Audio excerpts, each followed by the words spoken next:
And I look back, and one of the things that helped me was my original teacher, Jim Rohn, who was a personal development speaker. I went to hear when I was 17. He said something the first time I heard him, and he said, you know, it's really simple. If you want life to change, you got to change. If you want life to be better, you've got to get better. It's the only way it happens. And luck will show up for people and it'll leave them. But if you're constantly improving who you are and what you give, game over. When people ask me, what does it take to be happy? I always tell them one word: progress. Progress equals happiness. Even if you're not where you want to be yet, if you're on the road, if you're improving, if you're making progress, you're going to love it. You're going to feel alive. On the other hand, it doesn't matter how successful you are. If you stop growing, you start dying inside. I've always had this belief: if you want to be successful at anything in life, never leave the sight of setting a goal without doing something that commits you to fulfillment. If you get, like, you're in state, right, when you do something. While you're in state, that's the time to commit yourself to something that makes you follow through. So I'd call somebody up, I'd schedule something, I'd lock in the next meeting, I'd sign up for the class, I'd enroll the guy who was going to mentor me, I'd set the meeting with a mastermind of people I met. I did something so that whatever I committed to, there was something when I went home that would pull me there. It's structure. This could be the greatest time you ever live if you control what you focus on, if you find a more empowering meaning, and if you decide to model the actions of those who succeeded before you. It can be the best financial time, the best emotional time, the best spiritual time of your life, but you better take control of your state. And if you think you're going to do it just by today, you're wrong. You're going to need to get yourself some rituals. Right now, every one of you in this room is controlled by your rituals. I don't just mean this one. I mean every morning you get up. I know your body. I can look at your body right now, and I can guess your rituals. Some of you, your rituals to work out 5 times a week, I can see it clearly. 4 to 6 times a week, it's obvious. Because you couldn't look like that if you didn't do that. Some form of workout. I don't care if it's walking, lifting, whatever. Some of you, it's obvious that lifting weights is part of it. You can see by that man's muscles. I know what his rituals are. Because your life comes from your rituals. If you don't develop the ritual, you're kidding yourself. How many agree with me on this? Raise your hand and say, I. And there are rituals that put you in state, and there are rituals that take you out of state. But if you've got what you know, that focus, the target, and you got the toolbox, and you're still not getting what you want, it's because you got inner conflicts. That's the third pillar. You've got to resolve your inner conflicts. Because that, as I tried to explain to you, 80% of success in anything is your psychology, and 20% is the mechanics. So those inner conflicts are when you take 2 steps forward, you pull 3 steps back. Right? When you say, boy, I'm totally committed to this, but you don't follow through. This is my expertise, the why guy part. Why?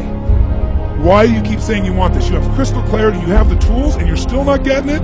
There's a conflict in you. Align your life with what is most important to you. And then once you are in a position where you're aligned, guess what you'll do? Take action. You won't have to work at it. When everything's in alignment, there's nothing pulling you away, boom, you go for it. Progress comes when you tell yourself the truth and you're able to feel the uncertainty and take action anyway. The thing that stops us all is fear. It's no surprise. Fear of failure, fear of rejection, fear of the unknown, fear of not looking good. And that fear we could translate into the simple thing of uncertainty. Now, when you look at someone who's incredibly successful, you look at someone who's truly a leader in their life or in their field, the one thing they have in common is they exude this sense of certainty. Now, where's that come from? Is it inborn? Are they lucky? Are things just going their way? No, great leaders know how to step in the uncertainty and bring the certainty to the situation. Most people in life, we really feel like the level of stress in our life comes to how much of life do you feel like you control, or how much does life control you? Do you tend to control more of what's going on, or events controlling you? It's very easy to have those events start to take control unless we take control of what's between our ears, our own mind. You see, what you and I focus on massively affects how we feel, whether we're thriving or surviving. If you focus on what you can't control, if you focus on the past, if you focus on what's missing from your life constantly, that pattern of focus will make you frustrated, overwhelmed, depressed. It won't even matter if you're taking antidepressants. If you keep focusing on what you can't control, what's missing from your life, you're going to feel depressed still. You can take as many antidepressants as you want. Focus equals power. If you want to thrive, you got to focus on what you can control. You got to focus on the difference you can make. You got to focus on what's already in your life that you're grateful for. So you've got to find a story that's going to empower you to act.